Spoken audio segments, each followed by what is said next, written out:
Assalamualaikum warahmatullahi wabarakatuh.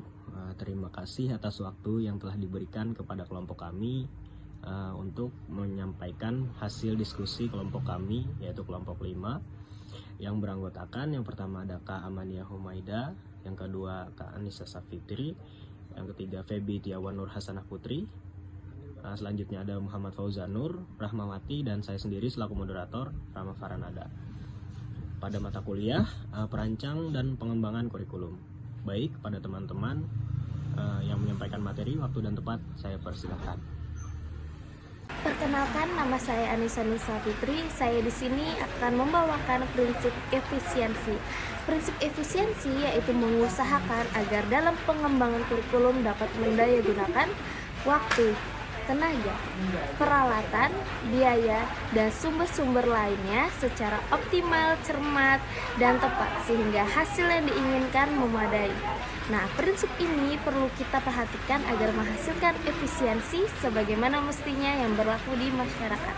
Terima kasih. Selanjutnya, prinsip efisiensi dalam pengembangan kurikulum. Mengingat peran kurikulum dalam ranah pendidikan ini sangat vital atau sangat penting dalam proses pembelajaran. Karena dalam kurikulum ini mencakup segala hal dalam perencanaan pembelajaran. Sehingga harapannya pembelajaran itu terjadi secara optimal dan efektif. Sehingga pada implementasi efisiensi, pembelajaran ini harus dilaksanakan secara efisien atau sesuai dengan rencana yang telah direncanakan awal, sehingga output yang diharapkan sama seperti rencana sehingga efisiensi terjadi atau terwujud di dalamnya. Contoh implementasi kurikulum dalam pembelajaran. Sebelumnya kita ketahui dulu, implementasi kurikulum itu merupakan proses interaksi antara fasilitator sebagai pengembangan kurikulum, dan juga terlibat di dalamnya ada peserta didik sebagai subjek belajar. Nah, di sini ada 3 poinnya. Yang pertama yaitu pengembangan program. Pengembangan program ini meliputi program tahunan, kemudian program semester, bulanan, mingguan, serta harian. Selain itu juga ada program bimbingan konseling atau program remedial. Nah, kemudian pelaksanaan pembelajaran. Pelaksanaan pembelajaran di sini pada hakikatnya pembelajaran adalah proses interaksi antara peserta didik dengan lingkungannya, sehingga terjadi perubahan perilaku ke arah yang jauh lebih baik. Nah, kemudian ada juga evaluasi.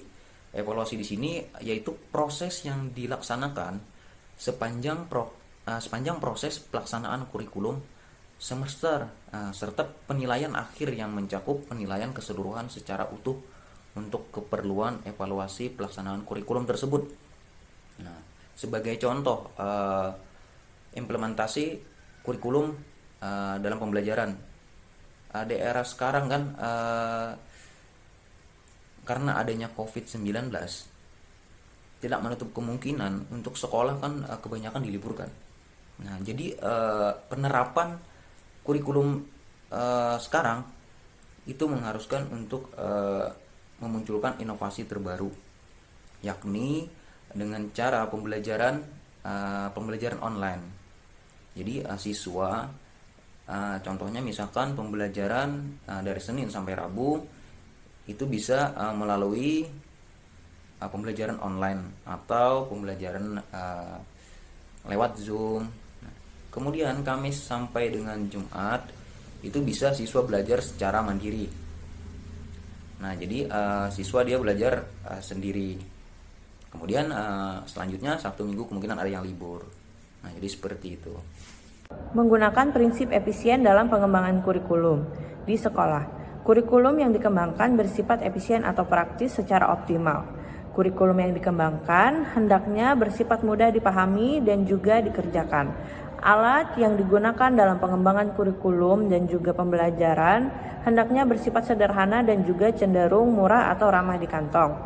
Diharapkan siswa dengan menggunakan kurikulum ini bisa mencapai tujuan pembelajarannya secara cepat, karena kurikulum yang dikembangkan dijabarkan dengan secara mudah dan juga sederhana sehingga siswa atau peserta didik dapat mengimplementasikan pembelajarannya secara langsung. Kurikulum dengan prinsip efisiensi memanfaatkan sumber daya pendidikan yang ada secara optimal, cermat, dan tepat sehingga hasilnya pun sesuai dengan tujuan yang diharapkan.